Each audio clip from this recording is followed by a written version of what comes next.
kami semua kan sebetulnya sudah bisa dilayani secara online.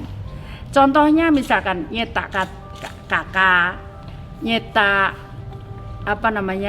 nanti kalau misalkan sudah rekaman tinggal cetak, nggak usah ambil, kita kirim aja pakai pos ya, tunggu di rumah aja ya. Terus KK, terus akte-akte itu sudah bisa dicetak sendiri, jadi tidak perlu harus datang di Siola, juga perizinan tidak perlu datang. Terus kalau misalkan mau ke puskesmas atau ke rumah sakit, itu kan kita punya e-health, kita punya antrian secara elektronik. Jadi sebaiknya datang, kalau di situ jam 8 ya datang aja mendekati jam 8, jangan nunggu misalkan jam 6 gitu ya, terlalu lama nunggu, karena kita sudah punya datanya begitu ya. Ya terus nggak boleh ciuman ya, nggak apa-apa, teman-teman tak kasih memang, tapi ini tiap hari harus ganti loh, tak kasih soalnya sudah susah. Nggak bisa sekali pakai, nanti kalau dipakai disobek-sobek soalnya takut diambil orang ya, nanti tak kasih semua. Ada perubahan hidup yang mendasar sekali, tidak perlu saling tersinggung, tidak perlu marah. Kalau misalkan ada seseorang, apalagi yang ada dia punya sakit, misalkan kehilangan imunitas segala macam, itu kemudian dia menjauh dan sebagainya, kita tidak perlu tersinggung. Kemudian kalau ada orang tidak mau berjabatan tangan, kita nggak perlu tersinggung.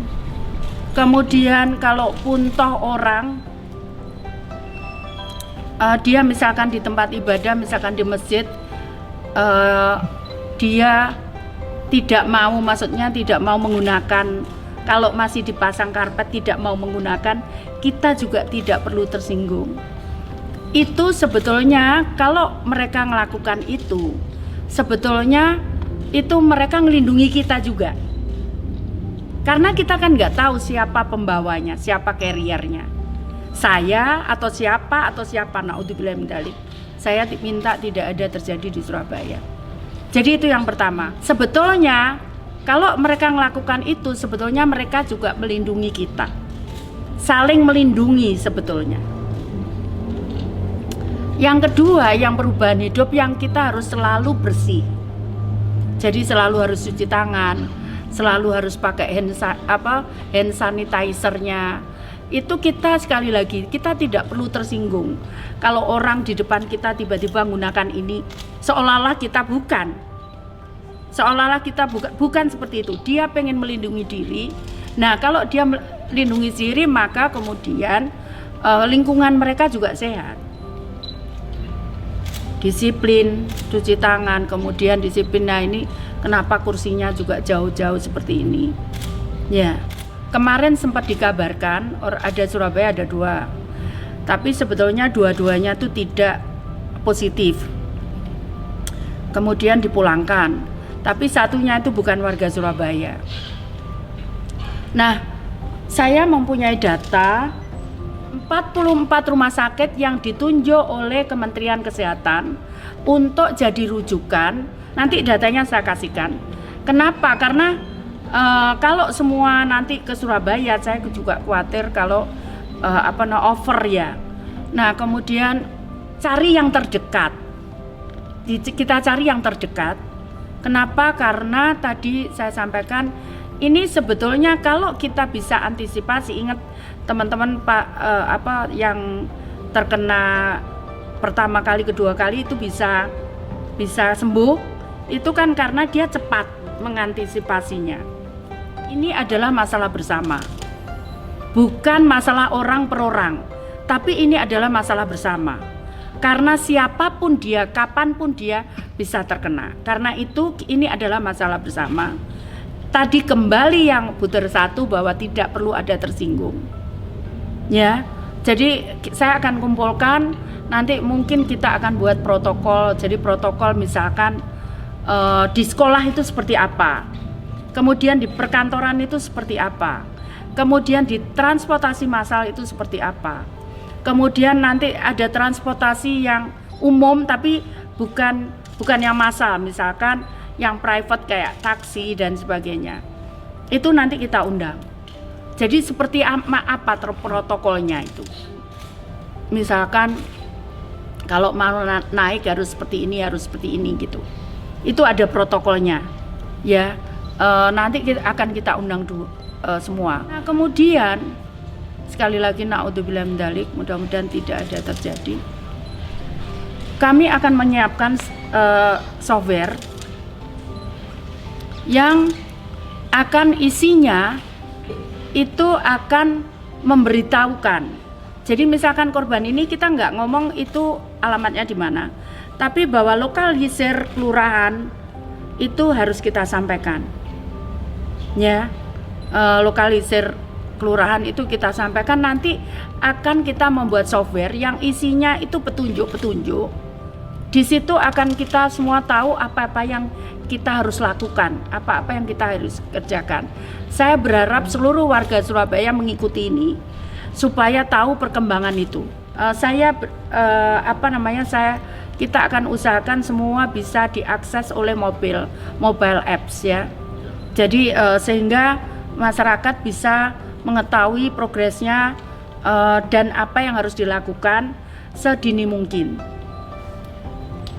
Kalau itu kita merasa diri kita sudah tidak enak, ya, sebaiknya memeriksakan.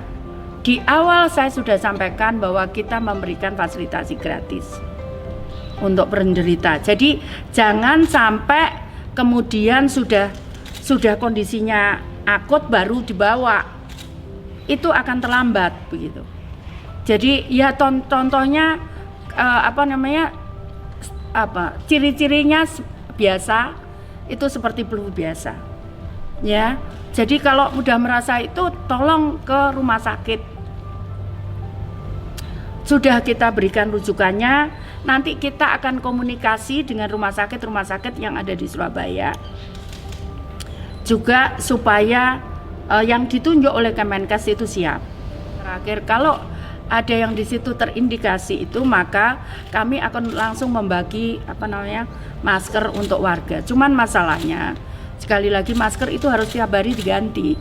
Kita sudah banyak sih punya, cuman saya merasa itu masih kurang gitu.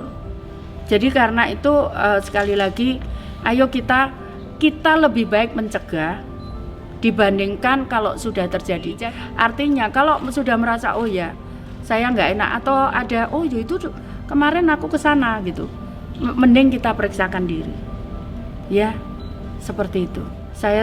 Kita akan turun ke tempat ibadah semuanya untuk kita sosialisasikan. Ini lurah camat sudah gerak, mereka meminta takmir masjid menggulung karpet dan sebagainya. Nah, kita lagi pikirkan apakah sekolah itu harus libur, ya. Ini lagi kita diskusikan. Kalau memang ya nanti langsung kita putuskan gitu ya. Sebetulnya saya ingin memberikan vitamin untuk anak-anak. Jadi anak-anak itu kita berikan vitamin karena supaya fisiknya kuat untuk menangkal itu. Yang saya upayakan adalah menangkal gitu ya. Makanya kita pasang secepatnya untuk cuci tangan. Kita bagi, itu sudah saya siapkan untuk fasilitasi itu. Jadi nanti tamu-tamu itu langsung saya bagi, nanti teman-teman bisa lihat. Protokol itu di pusat belum ada Bu ya? Emang ada sih guidance-nya pusat itu ada. Nah, itu saya kembangkan lebih detail di tataran kota. Kalau untuk aktivitas seperti ASN dan lain sebagainya, ini apakah nanti juga akan di apel yang biasanya juga ada berlangsung, ini juga akan dihentikan sementara Bu? Aku enggak pernah ada apel, udah selama aku jadi wali kota enggak ada apel. Enggak ada apel aku selama aku jadi wali kota. Untuk apa apel? Habis itu lari podo aja. Ya enggak, sekarang outputnya kalau kita nilai itu outputnya. Kalau di Surabaya itu outputnya. Jadi dia harus ngelampirkan kegiatannya tiap hari. Kalau kita disiplin, maka saya yakin kita tidak akan itu. Jadi terutama misalkan kita habis perjalanan luar negeri umroh, saya akan buat edaran itu juga. Jadi habis perjalanan luar negeri atau umroh atau habis ketemu dengan orang asing, Ya kemarin sampai agak ya aku rodok mentolo gitu kan, tak bolak-balik tak suruh cuci tangan.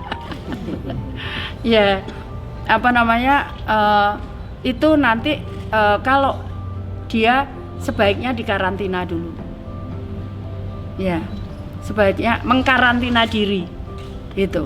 Jadi ini juga termasuk ASN kita yang umroh juga kita buat seperti itu. Mungkin ada instruksi untuk warga Surabaya supaya tidak terlalu sering keluar negeri atau seperti apa? Karena kan Enggak, rasanya sudah kalau mau keluar rasanya sudah itulah, sudah apa namanya? Sudah pada tahu lah, ya. Sudah pada tahu mereka. Cuman ya kalau apa namanya? Kalau terpaksa harus keluar ya mau apa. Tapi saat pulang saya minta mengkarantina dulu dirinya ya.